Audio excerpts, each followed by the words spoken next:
All right. See if I can get this just about right for you. All right. We're doing the live thing. And today we're going to be reviewing your comments, mostly about Pardinis. So if you commented, I'm going to comment on your comment right here, and we're going to talk about it. So I hope everybody's doing well. Let's get into these comments.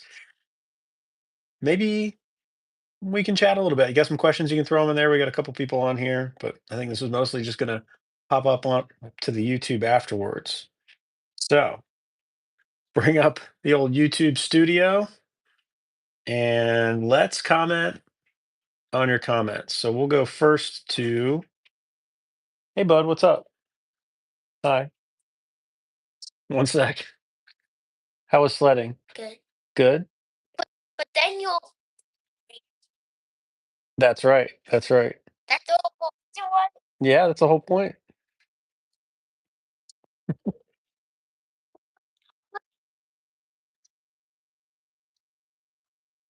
Oh my goodness. Hot chocolate and screens. That is wonderful. That is wonderful. Let's do kind of a live chat here. All right. So sorry about that. Let's go ahead and let's bring up the Pardini and view all comments.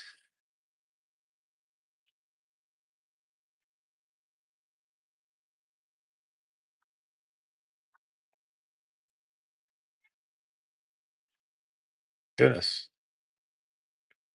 All right. What camera do I use and how do I use it? This is John Mickelson. Well, the answer to that is I use my phone. You're looking at it right here. This is the only thing I ever use for any of the videos that I ever do. Sometimes I put it on a tripod. What barrel length was my Pardini? I use 5-inch Pardini barrel lengths because uh, no, hola. 5-inch Pardini barrel lengths because that's the limit for international. So it's best to go on with that. All right. Your trigger management is absolutely awful. To which I replied, thank you for the helpful critique.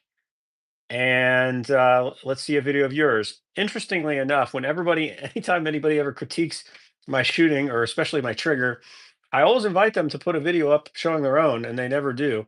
But that's just kind of the way that it goes.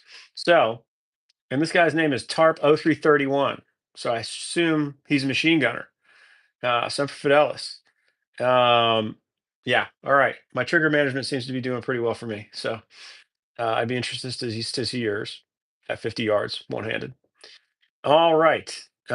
This is a great comment here. It's not the Arrow, it's the Indian. Um, and talking about the new Walther GSPs are extremely good guns. I would love to shoot one. I don't have the money to spend on one of them right now, and I haven't. I'd be interested to see how many of them show up. The whole Indian and the Arrow thing. We can talk a little bit about that. So I think it's both, right? Obviously, if you're a terrible shooter and you're given excellent equipment, then you're still going to be a terrible shooter. You'll just be a little bit better of a terrible shooter. And then obviously, if you're got great equipment and you're a great shooter, you're going to be even better. So um, I couldn't do as well shooting rapid fire with my Hammerly 208 as I can with the Pardini SP. That's just the way that it is. And at the top level, which is where everybody hopes to get, you know, you're going to need every little advantage that you can have, which includes using the best equipment. So, John Van Sweringen, frequent commenter, wonderful guy, says the Pardinis are as nice as they can get, but I'd rather deal with tracking down parts, and keeping a spare gun or Hamlin. Ooh, so a little bit of a dissent. I like it. Because I think in that video I said that the only thing I would get is a Marvel or an SP22. So it sounds like he wants, one of the old standards, which I can't blame him for. I love my Hammerly. and even gives a little bit of credence to the Mark IV, the Ruger Mark IV.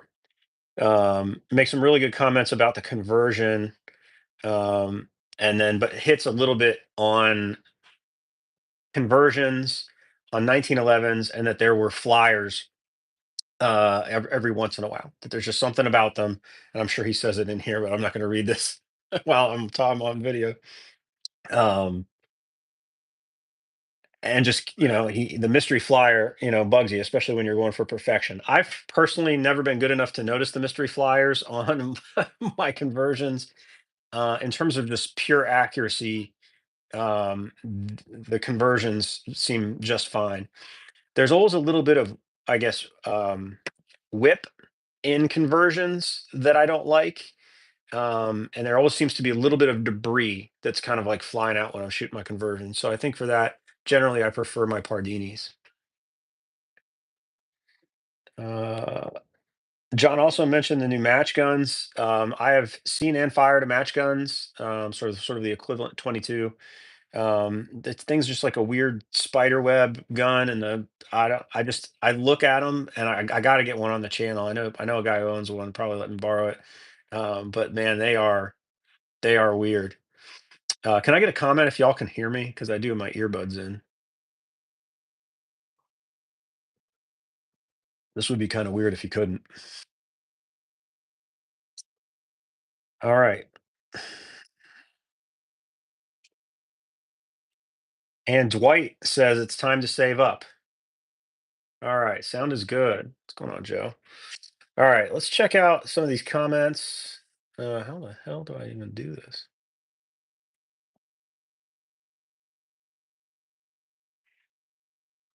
All right. There we go. Am I gay? Would you like to find out? Um, how did I get into bullseye shooting? Do you remember where your first match was? Absolutely. So I got into bullseye shooting in 2009, maybe 2008, and I was shooting at then it was called the New Albany Shooting Range, but now it's only called Aim High in New Albany, Ohio. And I'd been shooting a little bit. I bought a 1911, and then I bought a Ruger Mark II, and I was walking by the range, and there was a plaque on the wall, and you got your name on the plaque if you could shoot. You could clean a target. It'd be a time fire, rapid fire. This is all at 50 feet. And I said, "Well, I've been using my Ruger a long time, two-handed, and I just been shooting tin cans, and they sell on a string." Uh, just for months. And I was like, I think I could do that. So I signed up for the Bullseye League. And unbeknownst to myself, I fell into a pretty good group of shooters here in Central Ohio.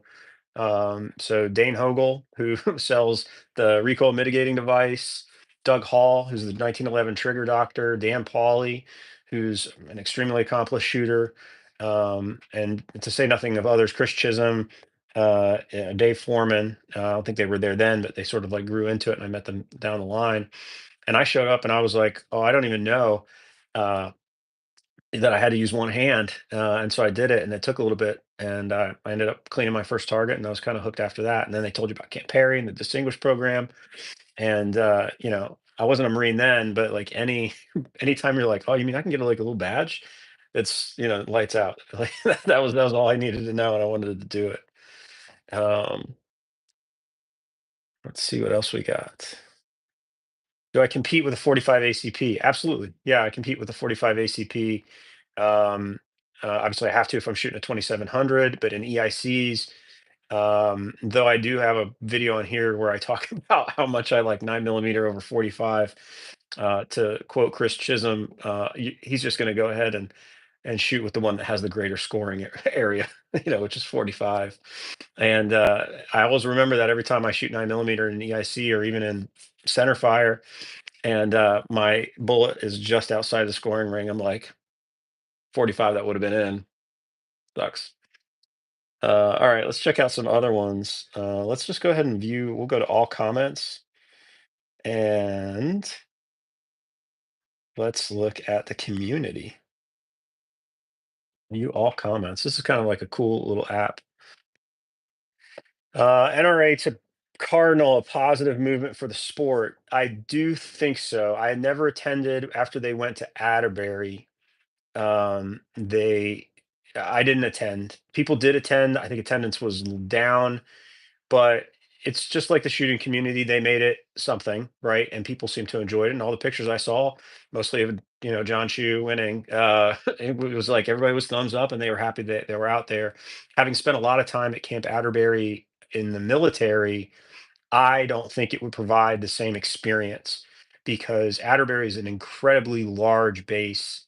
Driving from one place to another is going from your lodging to the range is it's a trip, right? I mean, just to get from the entrance to the base to where I know they shoot because I was shooting machine guns next to it. They shoot the Bullseye. It would take 10, 15 minutes, right? You can run Camp Perry in 10 or 15 minutes. So now, and then I'll just give a little bit of exposition for those who don't know.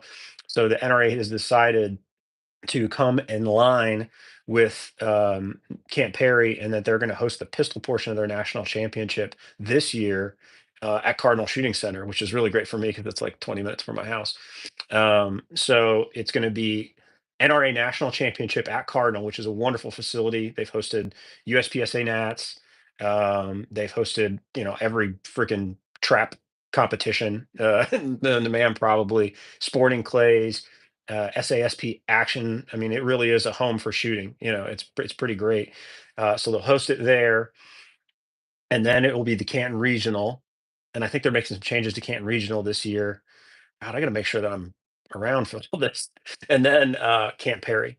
They'll be shooting Camp Perry. So pretty great. I think it's gonna be good, right? I think they're gonna form a triple crown around it, or maybe they'll form a triple crown around it. I have no idea.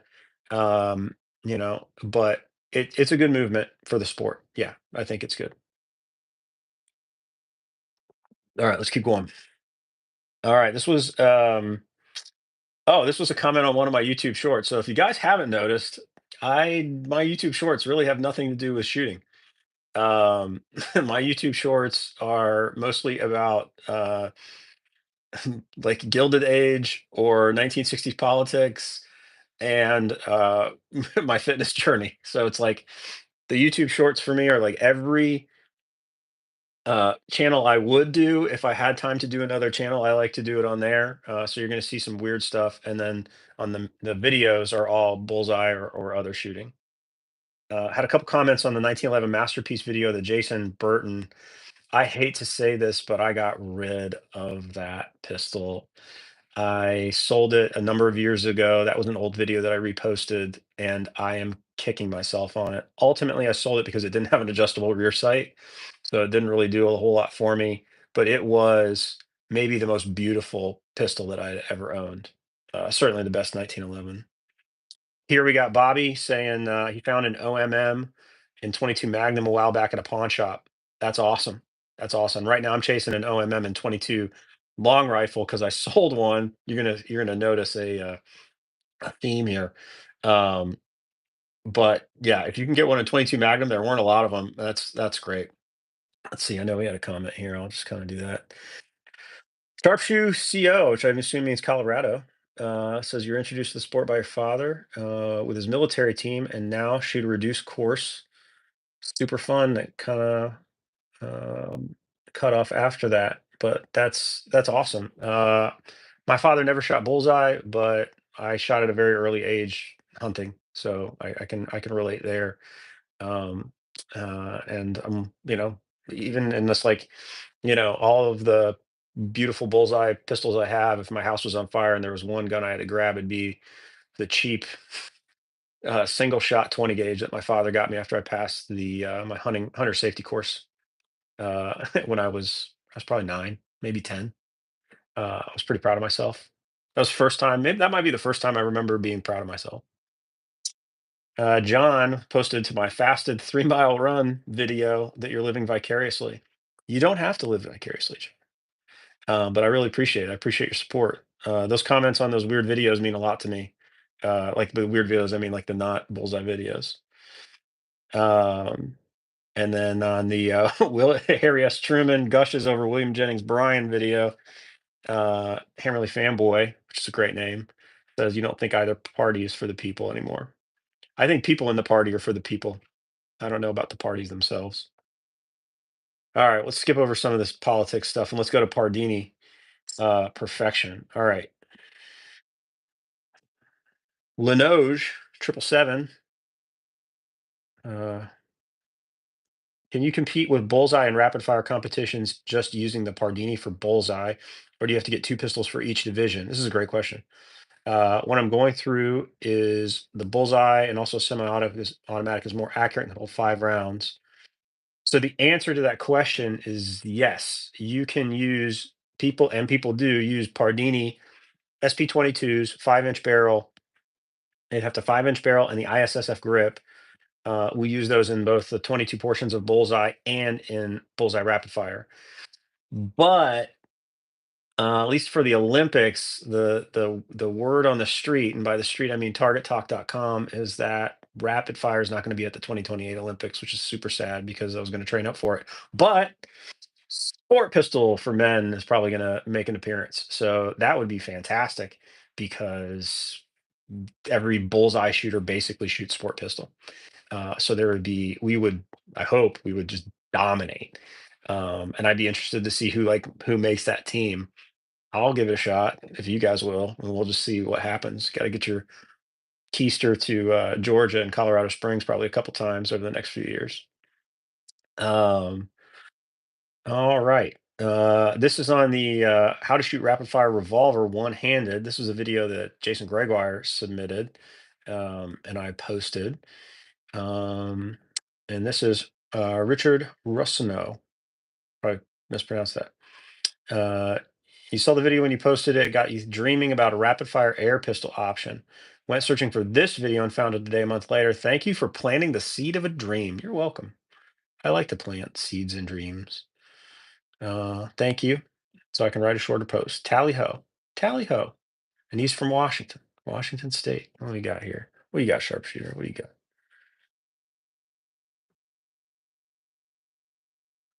That's great. Model 19 is great. I would love to have Model 19 right now, and you got one that runs in the family. That's great. I actually don't have a lot of pistols from my family.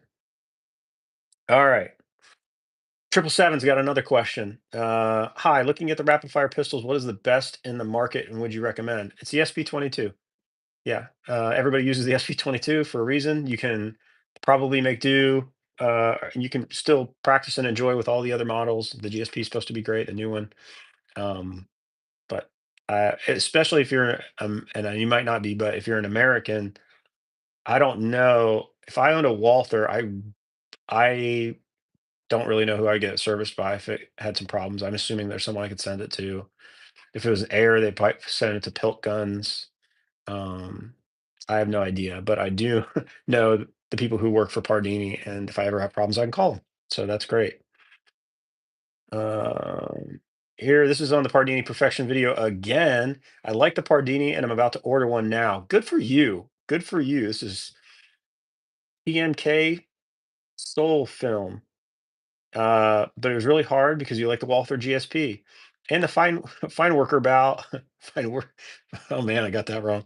The AW93, they're amazing bullseye pistols. So there was a little bit of defense for the AW93s in the Pardini video, and I know some people that shoot AW93s. The only people that I know that shoot them and use them very well are also very skilled engineers. And so they have the mind, time, and proclivity to fix them when they have issues. The other thing that I would say over a conversion or SP22 is that if you're on the line with your AW93 and you forget a mag or something goes down, you're unlikely to get assistance from the peanut gallery. Whereas if you had a conversion, somebody's going to have a mag that you can borrow. You know where you can get parts. I mean, a couple people basically sell them. Yeah. Oh, on the issue of Hammerly 208, so this is what John sort of said. He is right. There are humans out there that that make the parts. Dane Hogel from Dane Hogel Technologies will make the mounts for a Pardini 208. John Shu can make some of the small parts, right? Like the people are out there. The only reason I would say I was advocating the Pardini is because it's they're one person, right? And they also have other things that they need to do in their time. They also have jobs, and their sports. They're not a company. They own a company, right? So it's they're like an LLC or something like that, but it's not a corporation. And just for me, I think Pardini kind of hits that sweet spot. All right, we got another one. Let's see what we got. Wanting to get into EIC service pistol, is it worth to get a 1911 sent off Accurized for an adjustable? This is a great question. For an adjustable reel sight, or should I just buy a dedicated pistol for EIC? So let me interpret the question, and you can kind of tell me if this is right. So you've got a 1911 already, and it's got fixed sights, and you want to know if you should have it sent off back when Marvel was Marvel. Yeah, you want to get it back and sent off to have it accurized and have an adjustable rear sight. So I think it's dealer's choice. It's going to depend on how much time and how much money that you have. So if you're shipping a pistol to and fro, so let's just pretend that you don't like live next to your gunsmith. That's going to be $150 each way. That's $300. That stinks. If you live near someone and you can get it to them and they'll accurize it, they'll install a cart barrel and they will put a adjustable rear sight. And remember, you need a good target front sight as well. Then I would say, yeah, you're probably better to have it accurized, especially if you can do that. But if you want something that shoots today and it meets with your training schedule, I mean, some gunsmiths will take 6 months to get a job like that done. Some will take 6 days, right? It just depends. Let's say that, you're find a Dan Wesson Point Man 45, or something. I'm not recommending that, but that's just one off the top of my head that I know has an adjustable rear sight. Um, you can find one of those on Gunbroker and you can have it shipped to you. And then you can shoot the nuts off of it until you're blue in the face, until you're, competent, and you maybe got your first EIC points.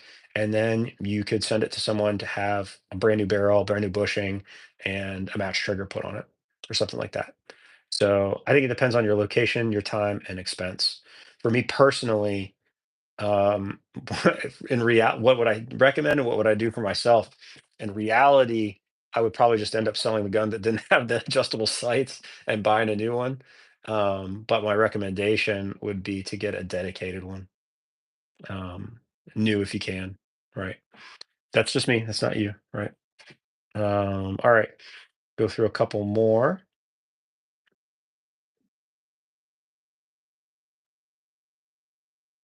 Here we had a comment about the kit guns, the 2232 Smith& and Wesson kit guns. That's awesome. This guy, so this is Skissy Hughes 6. Man, these names are killing me. Said that they shot that and it went really well. And remember shooting a Model 41. Ooh, there's one we haven't talked about, Model 41. But the guy who imported them was really nice. That's awesome. And then I know that Jared came on here from Jared AF and said that he also has good memories of shooting a 2232 kit gun. All right. Let's see. John, I hope you're doing well. You got some comments on here. Congratulations on shooting. Looks like your score fell a little bit when you're shooting, but that's just fine. 476 2x on your usuals of 510. Well, you're just going to get right back up to your usual. You're shooting the federal gold medal target. I've never had a whole lot of luck with federal um, rimfire ammo. For me, it's CCI standard velocity, SK, some variety of SK. The Ely Bullseye, I really like. But if I could have one forever and I had to pay for it, it would probably just be CCI standard velocity. All right. Silicon carbide grips. Let's talk a little bit about that. We had some comments on there about silicon carbide grips. Um, I like them. Yeah, I mean, I didn't do a great job on two of the pistols that I did it with. It kind of, it leaves a little to be desired. But in terms of doing what I wanted to do to it, and I don't have or do I? Let me check. So for those who don't know, you use a resin and epoxy and this stuff, and you paint the epoxy on your gun, and then you art project all over your grip, and it makes it super grippy. I've done it on centerfire guns. I love it on my Pardini. Love it on my Pardini. I think it is awesome. So that's a big plus. Hey, you want to see my dog? Good. Come here. Up. Say hi to the people. Yeah. Smedley is a poodle pointer and needs a bath. Say hi to the people. Look. Look, people. All right, there's gonna go. Hey, bro. So yeah, I like them. I would, don't know what that is. I would do it only on grips that I care about. Yeah, that's pretty much it. All right, let's go through a few more comments. So we're talking about what 9 millimeter. A lot of talk about the 9 millimeter, and I guess it depends on where you're at. Medley, no, no. I would say for me, I just like the Atlanta for the good stuff, and for just range, I'd probably take some sort of remanufactured ammo from Superbell. Real easy, you can order in bulk, the price is good. But if you go to like Ammo Seek right now and you find factory ammo, it's pretty well priced and you can get a lot coming. So that's great. Let me know, I guess, how you guys like the range day ride-alongs. Those are super easy for me to film on days when I'm out shooting because then I just have to sort of splice them together into a short video. Also be really interested in the things that you want. Here in the future, there might be a little bit of a break in videos just due to some work requirements. They're going to take me away from the gun, um, away from the gun, and then, um, but I would like to do the 50-yard tests. My plan for the 50-yard tests is to do every single pistol I own. Maybe just take a day off work and go out there and just do a bunch of those videos. So you're going to be seeing some Glocks. You're going to be seeing the Pardinis. You'll see the difference between the Pardini Standard and the Pardini Rapid Fire. You're going to see the Bob Marvel conversion. If I have a free pistol, you're going to see a free pistol. I mean, just some really, really cool stuff. I like the concept of the 50-yard accuracy test. I think it's fun. I think the videos are short, which is good because they're easily digestible on YouTube. And I think that it adds a really interesting sort of like benchmark of data regarding pistol accuracy and my ability to do it. I mean, if you just look at the some videos that I already posted, um, I have a hard time doing a video uh, later. Thank you so much for coming. I hope you're making a good dinner. It's pretty early for dinner in Colorado. Um, I just I have a hard time making a group any smaller than 5 inches with my hand. You know, and I'd be interested to see where the limit is, right? I mean, because like even the Marvel that I think we got it in like less than an inch on the rest. I personally didn't have a very good group. Now it's just 5 shots, right? So you never really know, and maybe they score well. I think it's also be interesting for similar guns to do with a dot and without a dot. Just a lot of really interesting stuff, and so that's coming. And then this year, unfortunately, I have to talk in years when we're talking about new acquisitions. You're going to see some cool stuff. So should be taking possession of my two custom builds, one from KC, a wad gun, and then the other one is a, oh, heck yeah, nice.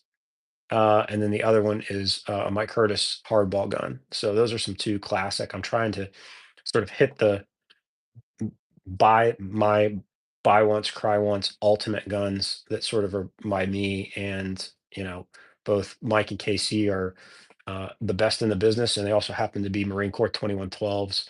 And, that experience, that just era of knowledge is not going to be around forever. And I'd like to own a little bit of that craftsmanship. So that's what's going to be coming. I hope you guys are doing really, really well. Happy Sunday, and I hope that you're all staying safe. Let me know what you want to see, and post more comments. And maybe if you like this type of thing, I'll do another one. But yeah, maybe I'll post up a Q&A thing, and we'll do a Q&A. But regardless, hold hard, shoot straight, and 3 rules for life. Rule 1, don't be a jerk. Rule 2, take care of yourself. Rule 3, help other people. Thanks.